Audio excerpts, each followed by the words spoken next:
Well, this just in from the WNBA. Indiana Fever star Caitlin Clark has been named the league's Rookie of the Year. She won 66 of 67 votes. Angel Reese of the Chicago Sky received the other. Clark won the Associated Press Rookie of the Year award unanimously late last month. As we know, after getting selected first overall, Clark averaged just over 19 points and set a WNBA single-season record with 337 assists. For more on this, let's go ahead and welcome in our WNBA analyst, Terrika Foster-Brasby, for more. Terrika, it's great to see you. Such a remarkable rookie season for Caitlin Clark. As we know, it was hard to really see this playing out any other way, but let's get your initial reaction to the news now that it's official. Yeah, totally not surprised. I think most people assumed that even before it was kind of leaked that she would win Rookie of the Year. I think most people believe this is the way that it was going to trend. As a media voter and someone who's had to vote for Rookie of the Year over the last couple of years, I think this one was probably the one that started a little confusing. I wasn't sure if I was going to go Caitlin or Angel, but as the season progressed, specifically after the Olympic break, I think Caitlin Clark started to separate herself. I mean, when you think of the accolades that she broke and the records that she made this year, most assists in a single season, recorded the most assists in a single game, fastest player to reach 300 career assists. I mean, the list goes on and on. First rookie to record a triple-double. So the list goes on and on as of how she continued to etch her name into WNBA history. She has a long career ahead of her, but I really believe that this was the right decision. I do want to ask you about Angel Reese, who also got the other vote in this voting. This year, we got to see Caitlin Clark and Angel Reese really carry over that rivalry from college to the pros. It's been so fun to watch. I can't wait for more of it as the years roll on. But Reese was the only other player to get a first-place vote, keeping it from being unanimous. How do you see this rivalry really playing out over the next few years, Terrika?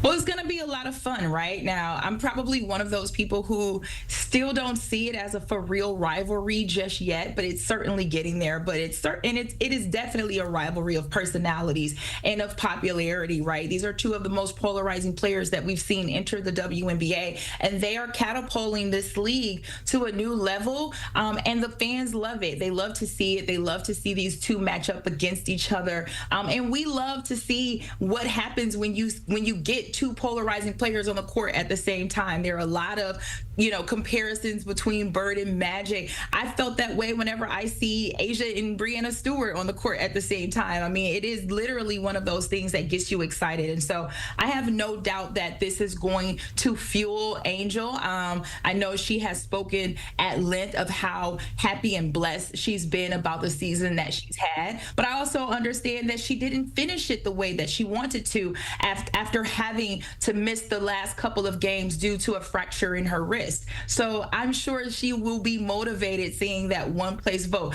Remind me of another player who got motivated after they didn't get a vote that they really felt they didn't deserve. Yeah, we see how that turned out. It happens. It definitely could happen. Well, getting back to the Fever here, they have a pretty impressive core, as we know, in place right now. Caitlin Clark, Aliyah Boston, and they have a decision to make this offseason about Kelsey Mitchell, of course. How close are they to competing for championships?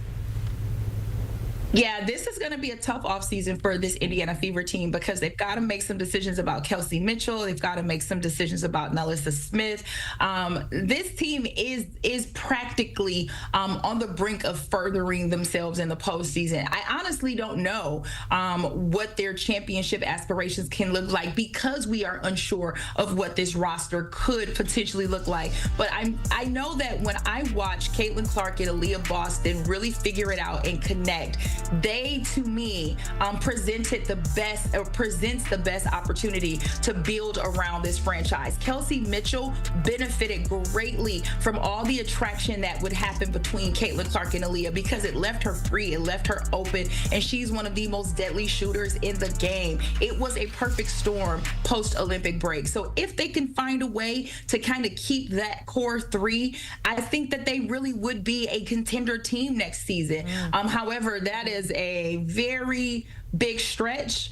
Kelsey Mitchell is excited about free agency. I know Nalissa Smith is excited about free agency. So the Indiana Fever are going to have to dig deep in their bag. A lot can happen between now and then. Terrika Foster-Brasby joining us here on CBS Sports HQ. Now that the news is official, Caitlin Clark is your WNBA Rookie of the Year. And I have a feeling this is just the start of many accolades for Caitlin Clark. We are very lucky to watch her throughout the years. As we take a look at the Fever's past Rookie of the Year award winners, how does back-to-back sound with Aliyah Boston taking it home last year?